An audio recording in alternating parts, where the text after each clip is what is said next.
டிப்பே என்னன்னு சொல்லி பார்க்கலாங்க. நம்ம வீட்டில் நம்ம பச்சை பட்டாணி வாங்கினா இது போல் நீங்கள் ஸ்டோர் பண்ணி வைங்க. 6 மாதம் ஆனாலும் ஒன்றுமே ஆகாதுங்க. நான் இன்றைக்கி 1 கிலோ அளவுக்கு பச்சை பட்டாணி எடுத்துருக்கேன். பச்சை பட்டாணி ஃபுல்லாகவே தோல் நீக்கிட்டு கொட்டையை மட்டும் நம்ம எடுத்து வச்சுக்கலாங்க. இப்போ பாருங்கள், எல்லா பச்சை பட்டாணியும் நம்ம உரிச்சு எடுத்துருக்கோம். இந்த பச்சை பட்டாணியை நீங்கள் சைடில் வச்சுக்கோங்க. ஒரு பாத்திரம் எடுத்துக்கலாங்க. ஒரு பாத்திரத்தில் 2 சொம்பலுக்கு தண்ணி சேர்த்துக்கலாம். கூடவே 1/2 ஸ்பூனுக்கு நீங்கள் சால்ட்டும், அதுக்கப்புறமேட்டு 1/2 ஸ்பூனுக்கு நம்ம சுகர் சேர்த்துக்கலாங்க. பாதி லெமன் ஜூஸ்மே நம்ம புழிஞ்சு விட்டுக்கலாங்க. இந்த 3 பொருள் நீங்கள் சேர்த்ததுக்கப்புறம் பார்த்தீங்கன்னா பச்சை பட்டாணி எடுத்தோம் இல்லையா, அந்த பச்சை பட்டாணி ஃபுல்லாகவே நீங்கள் தண்ணிக்குள்ளே சேர்த்துக்கோங்க.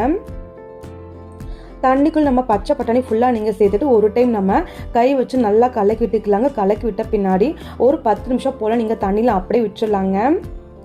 இப்போ பாருங்கள், 10 நிமிஷம் போல் ஆயிடுச்சு. 10 நிமிஷம் கழிச்சு நீங்கள் இந்த பச்சை பட்டாணி ஃபுல்லாகவே நம்ம தண்ணி இல்லாமல் வடித்து எடுத்துக்கலாங்க. இப்போ நான் பச்சை பட்டாணி ஃபுல்லாகவே ஒரு பிளேட்டுக்குள்ளே மாற்றிருக்கேன். இந்த பச்சை பட்டாணி நம்ம தண்ணி இல்லாமல் ஃபேன் காற்றுக்கு ஆற வச்சு எடுத்துக்கலாங்க. வெயில் ஆற வைக்க வேண்டாம், ஃபேன் காற்று ஆற வச்சு எடுத்துக்கோங்க. இப்போ பச்சை பட்டாணி ஃபுல்லாகவே நல்லா ஆறி வந்துருச்சு. இந்த பச்சை பட்டாணி நம்ம எப்படி ஸ்டோர் பண்ணலான்னு சொல்லி பார்க்கலாங்க.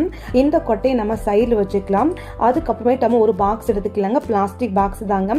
பிளாஸ்டிக் பாக்ஸ் கடையில் நீங்கள் பார்த்தீங்கன்னா நார்மல் நோட் புக் பேப்பர் ஒரு 2 பேப்பர் போல் இது போல் அடியில் போட்டு நான் மடித்து விட்டுக்கிறேங்க. பாருங்கள், பேப்பரை நான் இது போல் மடித்து விட்டுக்கிட்டேன். உங்ககிட்ட பேப்பர் இல்லை டிஷ்யூ பேப்பர் எது வேணாலும் நீங்கள் யூஸ் பண்ணிக்கலாங்க. அதுக்கப்புறம் நம்ம பச்சை பட்டாணி ஃபுல்லாகவே நம்ம சேர்த்துக்கலாங்க. இப்போ நம்ம 1 கிலோ அளவுக்கு பச்சை பட்டாணி ஃபுல்லாகவே நம்ம சேர்த்தாச்சு. மேலால் நீங்கள் பார்த்தீங்கன்னா டிஷ்யூ பேப்பர் வச்சுருக்கேன். டிஷ்யூ பேப்பர் இது போல் நீங்கள் வச்சு மூடி போட்டு ஃப்ரீசருக்குள்ளே வச்சு நீங்கள் ஸ்டோர் பண்ணிங்கன்னா 6 மாதம் 8 மாதம் வரைக்கும் ஒன்றுமே ஆகாது. கண்டிப்பாக இந்த டிப்பை நீங்கள் ட்ரை பண்ணுங்கள். ரொம்ப ரொம்ப யூஸ்ஃபுல்லாக இருக்கும்.